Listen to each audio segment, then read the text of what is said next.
Mbote na bino nyonso nga mama Linda Kalume na zongi lisusu na pokwa ya lelo pona ko continuer ba masolo ya babokono na bandaki na foi semaine passée nazo continuer na yango lelo na robeta lisolo ya maladie ya foi oyo ememani na milangwa. Voilà, ndenge définition nango elobi eza posé na milangwa maladie oyo bandeko ezalaka na bilembo te foi soki ebandi kobela ne bandeli okomona elembo te. Po tango yo komona bilembo ekoya déjà so komoni bilembo ebandi koya c'est que ekomi déjà na niveau moko très avancé. Voilà. Donc yango wana eza bongo soki ozali mutu moko oyebi en tout cas ndenge conseil pona kozanga bilembo soki ozali mutu moko boye oyebi kolangwa kano mikolo nyonso tu en tout cas ezali important osola na docteur na yo soki oyebi kobanda kolangwa ça fait 5 ans olangwa komelaka ebele au moins tous les jours ou bien mikolo lelo soko melite lobi olangwa 4 fois par semaine en tout cas eza malamu ebisa docteur na yo comme ça basalo ata scan batala po bokono oyo bilembo nango ezalaka te bilembo yaka kaka soki fois esi epusani na mbeba. Alors sikoyo bilembo ngo sikoyo soki okomi na problème sikoyo bilembo komona bilembo neti posa kosanza ozokonda ozoka posa kolia te ozosanza makila to ozomona na sima salite na yo ezobima na makila na kati libumu kovimba o babengaka acide et puis makolo pe kovimba okomona okomi na jaundice misu jaune nzoto jaune soko zali mutu pembe to miso kotala miso ya mutu ekomi jaune maboko na ekomi jaune na se ya makolo kuno ekomi jaune wana ezali bilembo ya maladie oyo wana ekomi déjà avancé. Alors sikoyo vraiment foi ezali organe moko ezali vraiment soko komi na niveau oyo en tout cas komona que et comme déjà na niveau moko avancé soki botali session na sala ki semaine passée na betaki masolo ya foi déjà donc on a décrit makambo ebele awa na kola kisabino peut-être mbangu foi na biso bisike ezali bomoni foi na biso yango oyo ezali foi ezali ezosala partie ya système digestif ezali organe moko vital elingi koloba organe oyo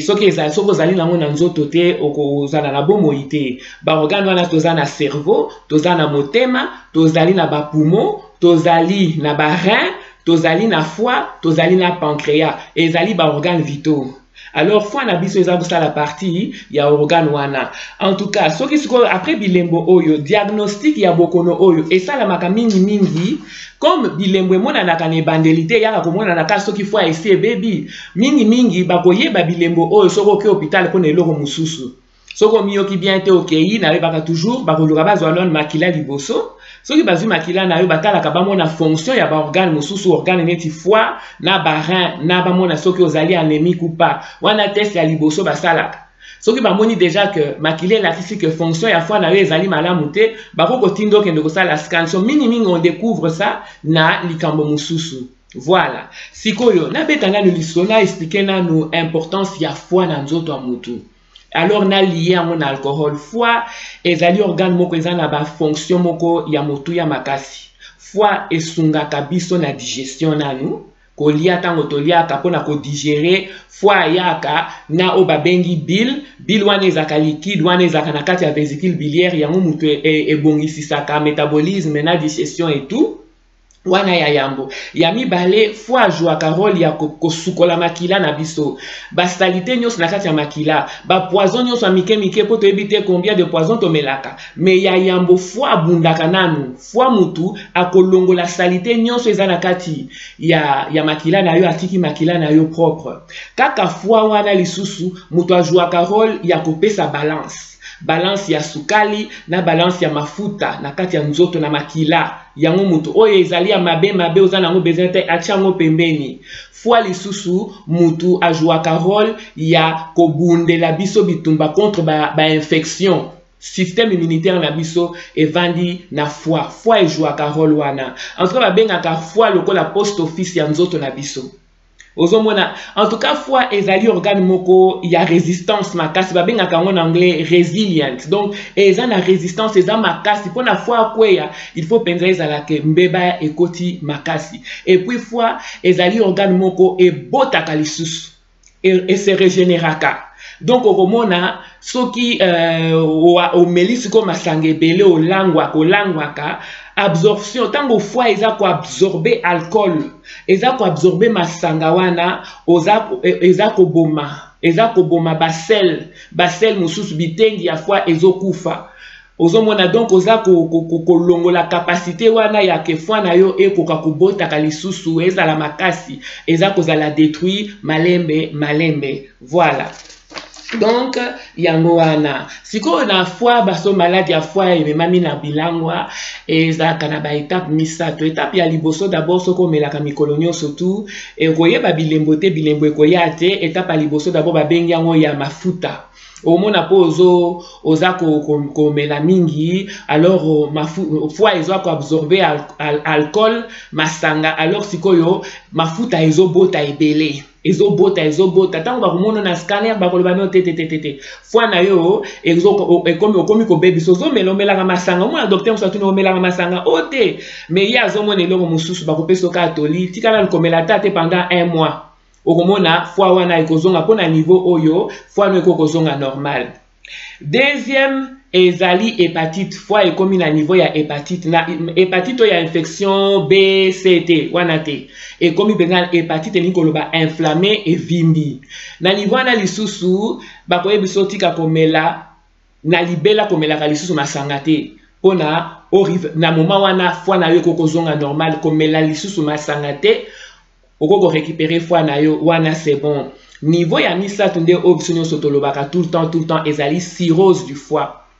Nde penza soki bambula nyonso wana yo melaka omela et que otikala ko kende hôpital ta tambala moko okomika obaluki okomi jaune babengaka cirrhose du foie mona kaka okomi misu jaune okomi kaka jaundice o babengaka jaundice wana ekomi na niveau moko ke foie na yo e baby. En tout cas bandeko Mama Linda azadia na YouTube. Nazadia na YouTube. Nazadia na session on a beta ki solo ya foi semaine passée na décrire na la kisi kutuna photo ya foi na kati foi ya malamu na foi ya mabe bokende botalango bo subscribe soko betika Linda Kalume la santé d'abord TV na kobima to Linda Kalume kaka na kobima o na lati rouge boye okomona ba vidéo eza déjà wana ebele mama za ko expliquer ba masolo ebele na lingala pona to sungana kaka to comprendre nzoto na biso. En tout cas merci mingi d'avance. Voilà sikoyo na place wana okomi déjà na cirrhose du foie wana foie na yo ezo sala lisusu malamu te otikali peut-être na 20% ya foie na yo na moment wana dans l'immédiat il faut tika komela masanga eza irreversible donc wana ekoko zonga lisusu normal te. Mais le fait que komela masanga okosala quand même quelque chose au anéantir au calmer mbeba wana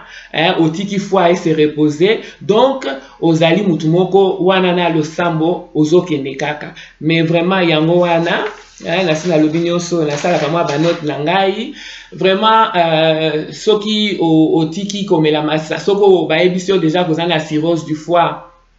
aussi okomi jaune libumu ese vimbi yo na acide mai wana makolo ese vimbi yo ekotiki komela masanga te. En tout cas oza ko réduire bambula ya bomoi na yo physique donc physiquement penza oza ko se détruire. Traitement ezalaka te traitement ya malonga ezali kaka tika komela masanga ou bien bakoko sala yo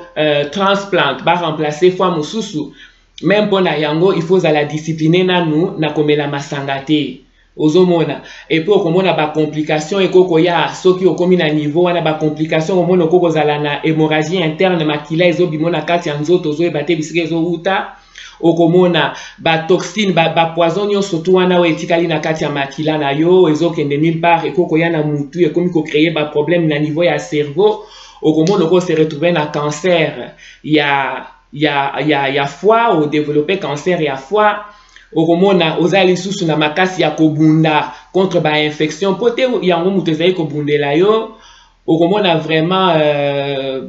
eza bongo kwa nasina lobi ba complication nyonso nayebi te soki nakokoloba nini mususu. Prévention nango eza kaka kotika komela masanga to soko il faut mela na bokebi ndenge recommandation na biso na Angleterre baloba soko il faut kaka omela 14 unités par semaine. 14 unités wana balobi unité moko ezali bakane na biso ya normal wana so bapesi 14 unités wana par semaine donc okomela bakane wana ata mibale par jour wana balobi ezali ndenge ya komelela d'une façon responsable. Voilà bandeko lisolo na ngai ya lelo yango oyo en tout cas na sepeli mingi koya kobeta lisolo oyo comme na yebisi bino déjà bosala oyo bomoni penza ke sepeli bino en tout cas to sungana kaka ezaka na cadre ya to sungana vraiment oyo nyonso aza na commentaire ya kosala oyo nyonso aza lisolo soko lingi kobeta lisolo numéro na nga ezali na site okokozwa yango nakokoloba yango awa 07075 0709 4674 wana ezali pe na WhatsApp okotikelanga audio soko za na mwa problème moko olingi mama Linda Kalume alimbola pona bino. En tout cas matondo mingi nakomona lisusu nakomona bino lisusu nzambe soka lingi prochainement bokomona ngai semaine prochaine. Bye bye.